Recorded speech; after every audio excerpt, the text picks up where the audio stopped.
This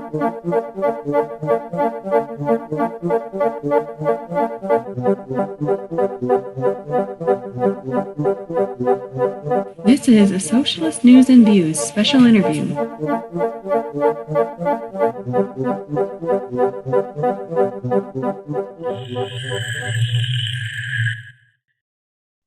I'm Nick Schillingford, coming to you from the Urban Cabin Studios in South Minneapolis with this special interview.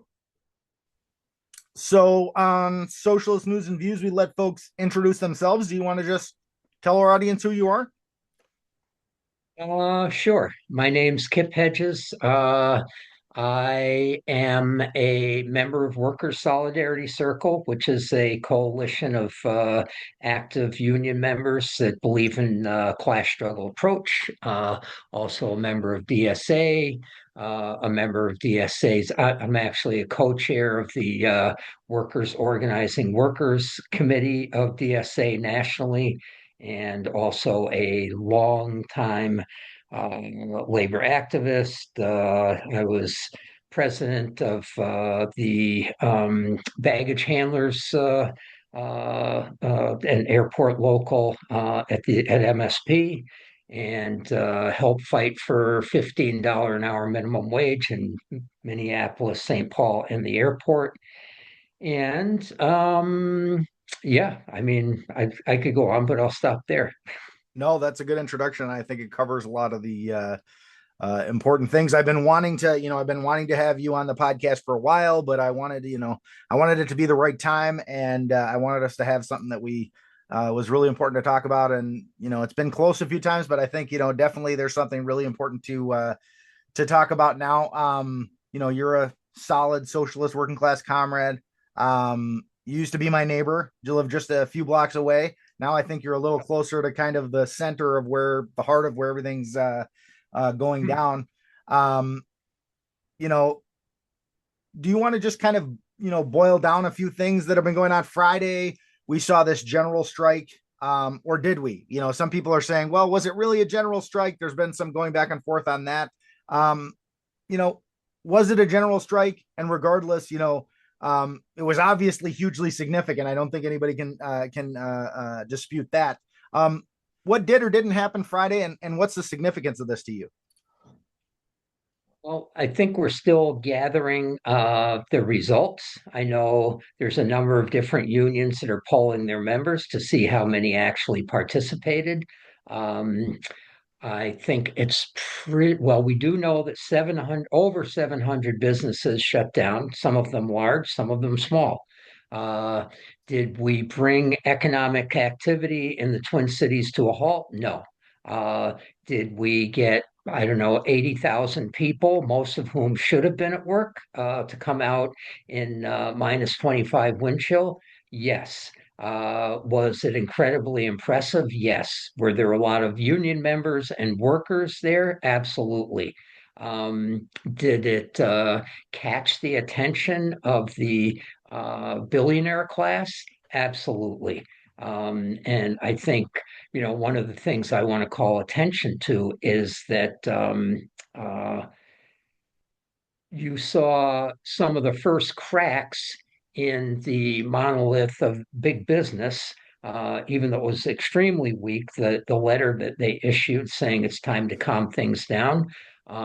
They're worried because there's a rapidly developing social crisis because most of the people in the Twin Cities area do not like to have a brutal, murderous, occupying army in their midst that kills people and grabs 5-year-olds with bunny ears on their hat and sends them to Texas, in addition to a million other things. So I would say it was a really, really auspicious beginning. That's what I would say, and I think before too much time elapses, we need to set a date and organize another general strike and make sure that it's deeper, broader, and more powerful than the first one, and connect it up to other cities. I mean, there was some stuff in other cities, but let's spread that out. Let's as Che Guevara said, we need two, three, many Vietnams. So that's something we absolutely need to do is expand this. Yeah, just before I go on, just quick, what just a little bit, what was your experience on Friday? Like, were you what things were you at, and what did you see when you were out there, and how did that make you feel? Um, well, luckily, having worked for Northwest Airlines and then Delta Airlines for 28 years, I have very, very good cold weather gear. So I don't think I was as cold as some other people, Yeah, but it was friggin' cold it was. at the airport at I think it was 10 in the morning Mm, that the airport action went off. And there was way more people there than I thought there would be. I mean, the whole upper level of on the side away from the terminal was filled with people. Um, I mean, my guess would be at least 2 or 3 thousand showed up for that. The maybe more. The clergy, 100 of them took arrests in bearing moral witness against what ICE is doing. And I know, according to my friends who still work at the airport, especially amongst some of the more heavily immigrant parts of the population of employees, there was a bunch of them that did not come to work. Um, so that was the first thing that I participated in. And then took a little break, went took the light rail downtown and found a, a lot of people down there and marched to the Target Center. Um, got inside, but by the time um, the thing started, I had to. It was 4:30, quarter to five, and I had to take my daughter to the airport, who was in town. She's a pastor. Um, because she had to go catch a flight. So uh, then that night, just tried to recuperate, but it was incredibly impressive. I mean, I thought maybe we'll get 10,000 people downtown in this kind of weather, but right, people are undeterred. right. That's one of the biggest things I see. And then, of course, um, uh, Saturday morning. Well, yeah, I was just gonna say, yeah. So the main thing is, whatever we're calling it, and exactly how we carve it up, and how everything all came together. Like you said, we're still gathering the data, and I think that's important to keep mentioning because we don't know everything just magically. We have to actually figure out what happened, and we have to assess the situation too. But it was absolutely, like you said, extremely significant. Beyond the figuring out what to call it, extremely significant, beyond what I think even people that expected it to be successful, as you said, expected. And a significant, shift there. And like you said, yeah, now on kind of the darker themes, on Saturday, they didn't even give us 24 hours for the general strike, the no work, no shopping, no school to be in the news. And then Immigration and Customs Enforcement, ICE, this occupying force, goes out, and I'm just going to say what I saw executed Alex Preddy, an ICU nurse at the Veterans Hospital, VA here in Twin Cities. Um, what's the Union most member. yeah, union member, possibly even in the same union I think I heard as the guy who shot him, because there's some of those folks in union as well. What's the most up-to-date information we have on what took place Saturday, and then how do we, you mentioned it a little bit, how do we take this forward, and how do we continue to not let ICE bully Minnesota and the American people of Minneapolis? Um, well, me and my partner heard about, I think Alex got shot around 9 in the morning, I think 9, that's correct. 9:30. Yeah. Right around that And time. Yep. so we live not too far away from 26 and Nicollet. So we decided we had to go down there. So we went down there, and it was a war zone. I saw more tear gas fired in a very short period of time by ICE and whoever, whatever other police agencies or death squad agencies were down there. Because I just want to say what they are right now is a death squad. Like, they come in, they kill people, and then they leave very quickly. They Nobody knows who they are. Luckily, that with Renee Good, they were able to track that down. But the president and the vice president say they're immune from prosecution, and so they are death squads. They feel emboldened. They feel emboldened to kill people. I'm sure that in their briefings, they say, yes, if you feel at all threatened, use deadly force. And they're poorly trained. So they did that, and they executed him. Um, I mean, I don't know exactly how many people were down there, but a lot. And they were very, very angry. They were taking tear gas canisters and throwing them back at the ICE agents. They were taking hits from rubber bullets, and kind of refusing to retreat. So there's a deepening anger and resentment of the population towards an occupying force. Um, It's like if for yeah, people outside of Minneapolis, it's like when I've seen some of these videos or heard some of the other things, it's like, they get this big bonus or whatever. It's like, and they, they're getting bonuses for each person they get. And we saw these challenge coins that they were giving each other to celebrate, when they snatch one of our neighbors, when they abduct somebody. But it's like, if you don't live here, it's like they get a bonus to shoot some tear gas. It's like if they get a reason to shoot some tear gas, they're gonna shoot some. Even when they're leaving, like they're driving away and they're like throwing tear gas out the back of their car, which is something I don't think I've ever seen in multiple other scenarios that I've witnessed. So this is on a whole nother level. Like it's hard to we keep emphasizing it, but I don't know how to emphasize it anymore to people that aren't here, that it's like on a whole nother level of obnoxious, dangerous, violent, like you said, behavior, reckless, extremely, extremely reckless. Definitely not targeted at anybody. They keep saying targeted. So yeah, sorry. well, I think I think that people all across the country have to understand the cumulative effect mentally and emotionally on people here. We're holding up. We are not cracking. However, it simply is a fact that when you go outside and go to church or go shopping or go to pick your kid up at school, that you could be next. Renee Good was a pretty upstanding citizen. Not that that would be a Right, justification, even if she wasn't. Alex Preddy could not possibly be any more upstanding. right. Um, and they got murdered.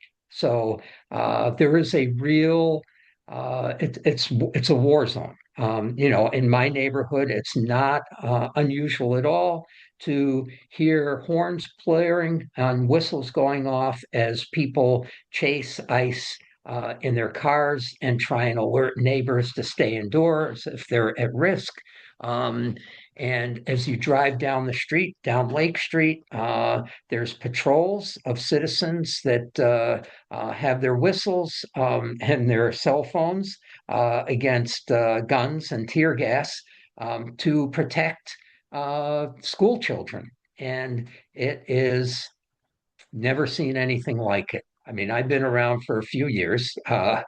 and gone through the anti-war movement, through different union struggles, the uprising in the Twin Cities around George Floyd, and this is deeper and it's Mm. stronger, and it is creating a social crisis. So, and I have met so many people in my neighborhood that I never knew before. And I think that's happening all across the Twin Cities, that Yep. this is pushing real grassroots networks together.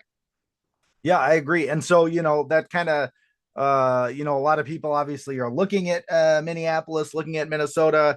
I just was listening to my like third song in a little bit that somebody just wrote about us. That was Bruce Springsteen was the last one I just saw, had written a song about us Yeah, here. Billy Bragg has a Billy great one. Bragg. Yep. He's got a great one that I was just listening to. And then there was another one I just saw. Yeah. There was, Everlast had one. And then there was a couple other like smaller ones that were actually pretty good that I saw. But it's like, people are looking to us. I'm getting calls, friends and family in other parts of the country, other like, labor activists and things like that. So so we need to take this, everybody needs to get involved. What in your, mind is the most important thing that people, or what are the most important things people can be doing across this country or where they are to support us? Um, well, one thing is get ready yourselves. Mhm. And I am one that believes in the centrality of workers and the labor movement as the best way to marshal social power to push back against fascism. Um, but I don't think you can discount in any way the rapid response networks and the mutual aid networks that have developed. I mean, a lot of that, it's not direct economic action against the billionaire class, but um, ICE sure doesn't like it. And they don't like that people are coming together the way they are. Um, so that's certainly one thing is start. I mean, this sounds so lame, but start getting to know the people in your neighborhood, on your block. Start organizing in that way from the grassroots up, and connect to others who are doing the same. Uh, the other thing is there are a number of different funds that have been set up that are legit. Uh, like there's a lot of immigrants that are afraid to go out of their house, so they can't go to work, and they may be evicted soon because they don't have income anymore. So there's a huge effort being put into not only to have a eviction moratorium in Minneapolis and St. Paul and some other cities, but also to raise money to pay the rent of workers that can't go to work, and to bring food to their houses and to take their kids to school and back. Um, so I don't have a fund like readily available right now, but I know there's a bunch of them out there, I and think I people just found should a send website. money. I think I just found a website that like can conglomerates them. I'm just going to double check that it's all legit, but I think I can Legit. include a link to that too. So there, and it has Okay. it all broken down too. So it should be. I just found that today. So, or And somebody the found. other thing I think is so I'm in favor. I don't, there's, I think we need to do a little more assessment and summation of what happened on Friday and where we're at. Right. Um, but I think very, very soon we need to set the date for another general strike here in the Twin Cities. And this time, instead of 700 businesses, we need 2,000. This time, instead of having whatever it was, 80 unions endorse this, we need to have 150 unions. We need to go deeper, stronger, broader than we were before, but we also need to connect that up to other cities. And I know there's efforts being put in right now to potentially have a national day of action where some cities that are ready will call strike action, and others just big demonstrations. But it, we saw some of it with this last one, like West Palm Beach had an action. Boulder, Colorado had an action.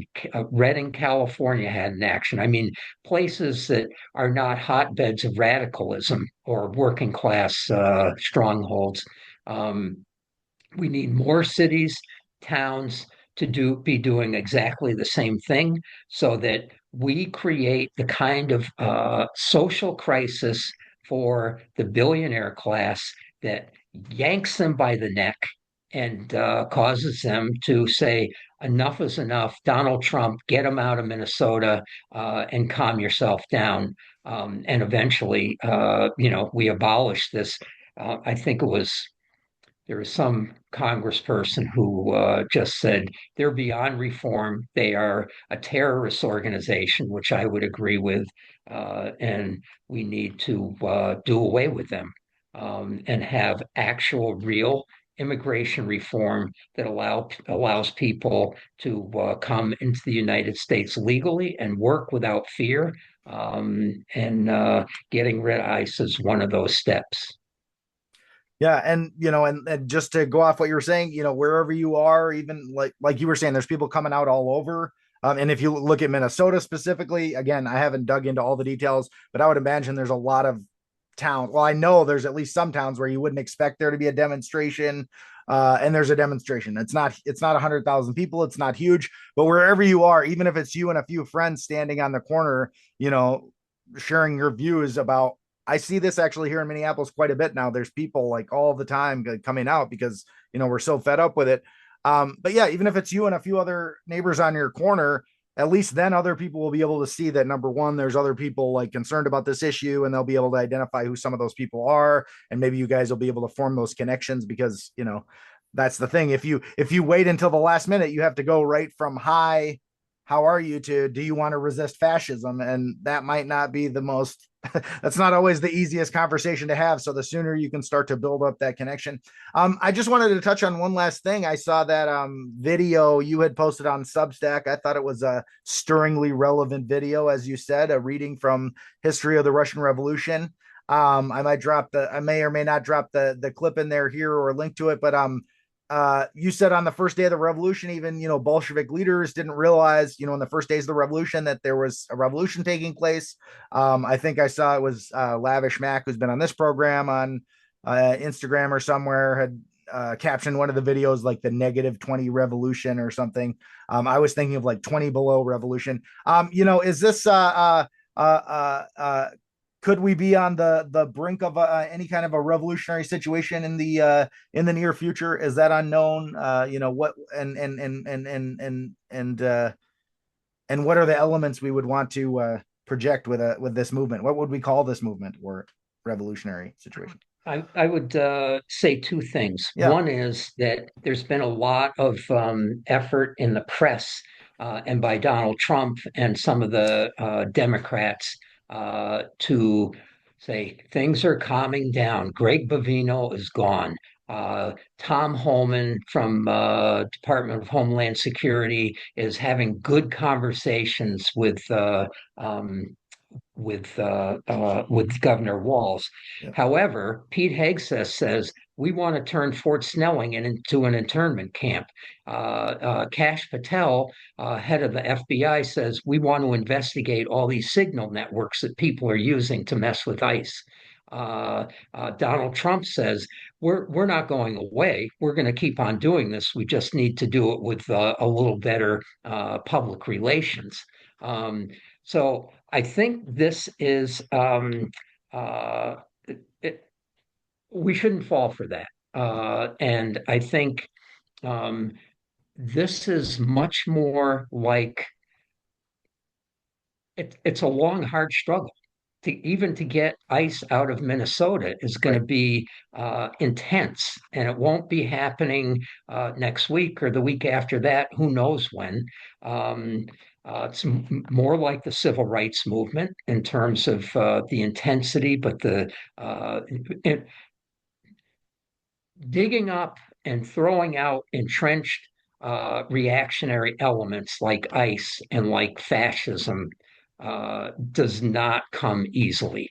And I don't think this is like a pre-revolutionary situation, but it's certainly we are in the midst of a deep going social crisis in the United States, and um, Mostly the workers and middle class people, all sorts of layers of human beings are not buying into. They don't want fascism. Even a bunch of them that voted for Trump was like, well, I don't like Biden, and Trump's kind of popular, and he says he's going to fix the economy, so I'm going to vote for him. Certainly, there's a hard right wing, but um, we have the troops, I mean, as in the people Right. on our side. And hopefully, in the coming months, if troops are deployed, they will be not that interested in carrying out Trump's agenda. Yep. It's what about this? I'll just throw one more thing out there quick. Civil war. I keep hearing civil war. Well, it is a federal worker killing another person that works for the federal government. So that's a little bit like, okay. Um, but there's no basis for a civil war as far as I mean, like what would the civil war be exactly? Is there is there the basis of a civil war as far as you concerned, Kev? Um, I would say that if you read books about what led up to the Civil War in the United States in like 1858, for example, the Fugitive Slave Act that allowed slave catchers to come into northern states. Before that, a lot of people in the North didn't really care that much. But once they were confronted right in the face with like these violent men coming into northern states and hauling people away, it really cemented and crystallized opposition to slavery and to what the South was talking about. And some of those same things are happening right now. What that would look like, who knows? But there is certainly a social crisis that where it lands, nobody knows. And the Democrats pretty much suck, so don't depend on them. Um, and the Republicans are supporting outright fascism. So there's nobody coming to rescue us but us. And by us, I mean the vast majority of the population and unions, which I'm a strong believer in, obviously can play a central role in terms of rallying people. They have resources, structure, etc. So I'm going to be putting a lot of my effort into trying to get more unions and more workers to participate in things like, I think we got Target, man. You need to say ice out, and we can get them there by putting a lot of pressure on them. So in the coming weeks, I think that's going to be, to me, that would be part of the run up to a general strike. Is take some of these corporations that are giving billions to Donald Trump to build a new ballroom at the White House, um, and and make them feel some economic pain and political pressure. That's I think that's an important next part of this, and I think there'd be a lot of people willing to participate in that. Yeah, you said it's a social crisis, and where it lands, nobody knows. But yeah, the more people that participate, the more people that come out, the more people that are willing to create economic pain for these people, the better it comes out in the long run. So if people aren't willing to take those steps, then it has the potential to come out bad. But like you said, I think people are willing to take those steps. I think people are pissed off, and I think we have the potential to translate that into taking those steps if we're careful and we're thinking about it like you're saying. So yeah, I think that's all good information, and I think people should take that on. Are there any other final words you want to leave folks with before we wrap up the interview?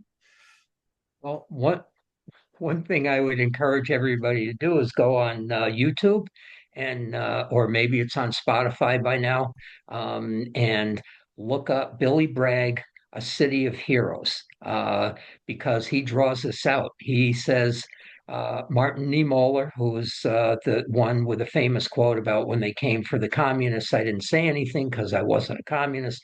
Uh, he points to Minneapolis, but the Twin Cities and the Metro as a city of heroes because we are not going to let that happen. And motherfuckers, we are unbent and unbroken, and we don't have any cracks. I am addressing this directly to Donald Trump. We do not have any cracks in the Twin Cities in our wall, but you do. And we're going to keep on pushing to exploit those cracks and make them bigger and get ICE the fuck out of Minnesota. Damn straight. Right on, Kip. I can't end it better than that. Thanks for listening, everybody. Solidarity. And yeah. Anything else, Kip? That's pretty much the end of the interview. Anything else you want to say to me anything before you go? All right. Well, I really appreciate you taking time. I know you've got to have a shit ton of stuff going on. I'm going to be putting this out tomorrow. That's my plan. I'm going to go work on it right now. Have a good night. All right. You too. Take care. Bye. Bye. And that's our special interview. Thanks for listening. Solidarity.